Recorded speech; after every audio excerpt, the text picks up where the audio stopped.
ভাই একটা ভালো মানের ফিল্টার লাগবে, এইগুলার তো দাম 25-30 হাজার টাকা, মধ্যবিত্ত কিনতে পারবে না ভাই। এখন আর মধ্যবিত্তর জন্যই ফিল্টার আছে। আচ্ছা 25-30 হাজার টাকা কিন্তু অনেক ফিল্টার আছে যেগুলো আপনার কিন্তু বিভিন্ন ব্র্যান্ডের উপর নাম ভ্যারি করে। আমি তো দেখতেছি ভাই, এই যে দেন ম্যাক্স প্রো, এটা কিন্তু নামি দামি ব্র্যান্ড। এই যে আপনি ফিল্টার গুলো দেখাচ্ছেন, এরকম বক্স ফিল্টার অনেকেই চাই 5 স্টেজ নিতে, তো সেক্ষেত্রে এইগুলার প্রাইসিং এর কারণে কিনতে পারে ভাই। এটার প্রাইস আজকে যেটা দিব হ্যাঁ একেবারে কিন্তু সবথেকে কম রেটে। আচ্ছা এটা কত স্টেজের ফিল্টার? এটা 5 স্টেজ। 5 স্টেজ, হট কুল নরমাল তিন সিস্টেমই কি আছে? নরমাল তিনটাতে, মানে এইগুলোতে হট কুল নরমাল আছে আর এটাতে শুধুমাত্র হট আছে। ওকে, হট এন্ড নরমাল। নরমাল। আচ্ছা এগুলো ইলেকট্রিকে নাকি বিদ্যুৎ বিল অনেক আসে? ভাই এটা চলে হচ্ছে মোটর। আচ্ছা এখন নরমালি আপনার এখানে হচ্ছে 8 লিটার পানি স্টোরেজ করে। যখন পানিটা স্টোরেজ করে, যখন পানিটা ভরে যায় তখন অটোমেটিক মোটরটা অফ হয়ে যায়।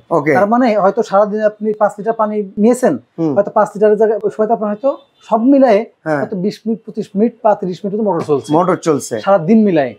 তো আপনার মাস শেষে সর্বোচ্চ 10 থেকে 15 ইউনিট বিদ্যুৎ যাবে। আচ্ছা তো এটা প্রাইস কত সেটা একটু বলেন ভাই। এটা রেগুলার প্রাইস কিন্তু আপনার 22-25 হাজার টাকা, আচ্ছা থাকে মাত্র 17,500 টাকা। এটা ভাই এটা থাকবে মাত্র 18,700 টাকা। আচ্ছা আর ম্যাক্স লাইফের এই মডেলটা, এটা তো হট কুল নরমাল, এটা হচ্ছে আপনার 17,500 টাকা। আর যদি কেউ হট এন্ড নরমাল নিতে চায় ম্যাক্স প্রো, তাহলে 15,500 টাকা। আচ্ছা ওয়ারেন্টি গ্যারান্টি আছে? ভাই এটা হচ্ছে 5 ইয়ার সার্ভিস ওয়ারেন্টি থাকবে এবং 1 বছরের মোটরের গ্যারান্টি থাকবে। সারা বাংলাদেশেই সার্ভিস দেওয়া যাবে, যে কোনো প্রান্তে নিতে পারবে।